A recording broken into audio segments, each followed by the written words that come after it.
Vivimos en un mundo cada vez más globalizado e interconectado.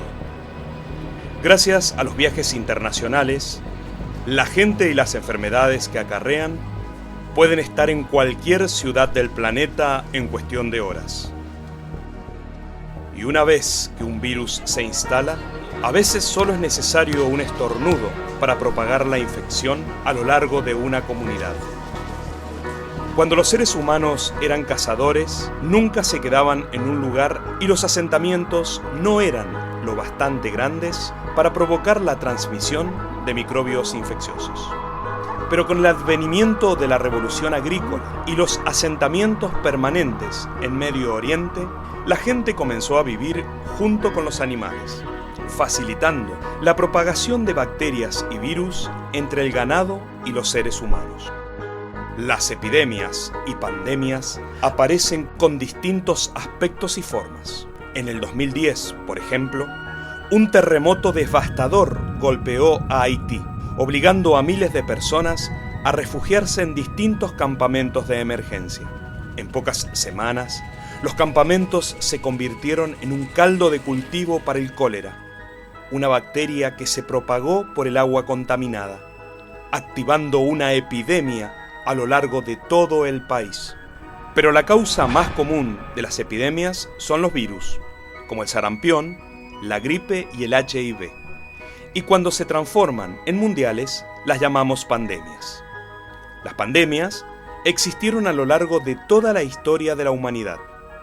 Algunas dejaron cicatrices en tejidos y huesos de sus víctimas, mientras que en otros la evidencia está en el ADN. Por ejemplo, los científicos han recuperado el ADN de la bacteria que transmite la tuberculosis de los restos de antiguas momias egipcias.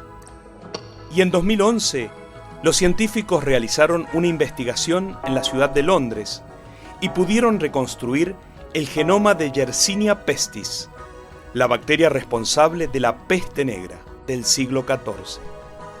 Se piensa que la peste tuvo su origen en China alrededor del año 1340, esparciéndose al oeste a lo largo de la ruta desde Mongolia a Crimea.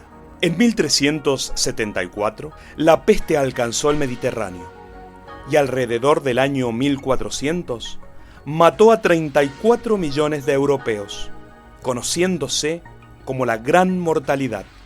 Fueron luego los historiadores quienes la llamaron la peste negra, mientras que por lejos la mayor pandemia asesina es la influenza. La gripe está constantemente circulando entre los hemisferios norte y sur, en Norteamérica y Europa.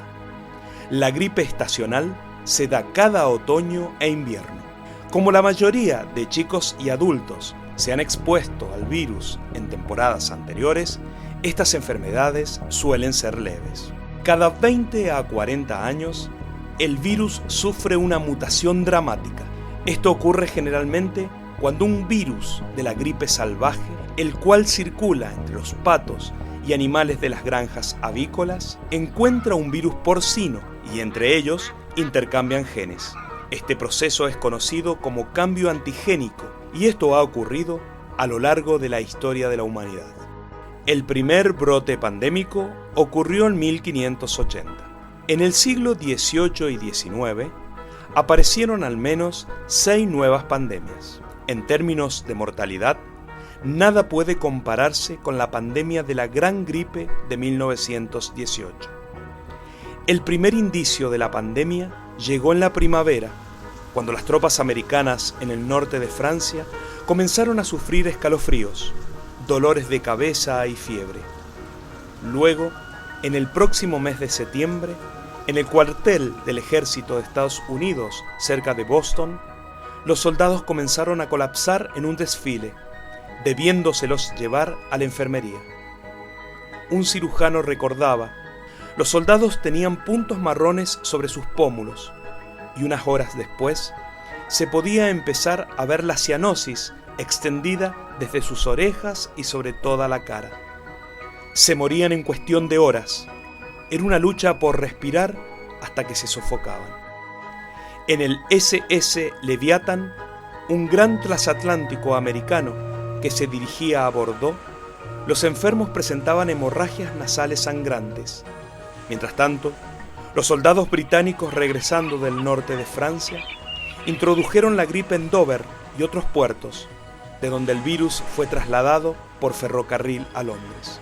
Por el momento, la pandemia había seguido su curso. En abril de 1919, se estima que 675.000 norteamericanos y 230.000 británicos habían muerto. Solamente en India, unos 10 millones fallecieron, y en el mundo, el número de muertos fue asombroso, con una cifra de 50 millones. Pero ¿qué ocurrió luego?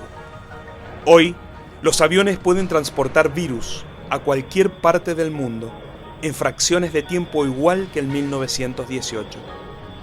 En febrero de 2003, por ejemplo, un doctor chino llegó al Hotel Metropole en Hong Kong sintiéndose mal, desconociendo que estaba albergando un nuevo virus de origen animal llamado SARS, las siglas del síndrome de insuficiencia respiratoria aguda.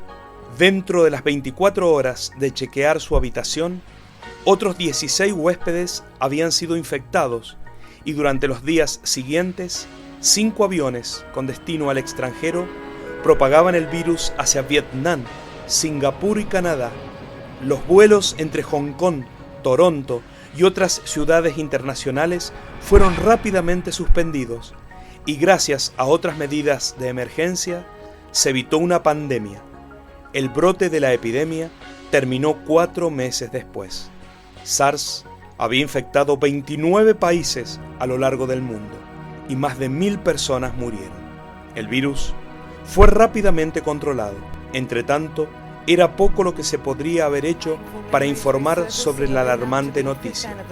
Comunicados por televisión e internet, ciertos bloggers adheridos a la histeria difundían teorías de conspiración infundada. El turismo en Hong Kong y otras ciudades afectadas quedó anulado. El costo económico fue mayor a los 10 billones de dólares, mientras que a un negocio le fue bien. Sobre todo el SARS fue un recordatorio que las pandemias han estado siempre asociadas con el pánico. La historia nos deja como enseñanza que la pandemia puede ser algo pequeño al comienzo, pero sus impactos pueden ser tan dramáticos como el de las guerras y desastres naturales.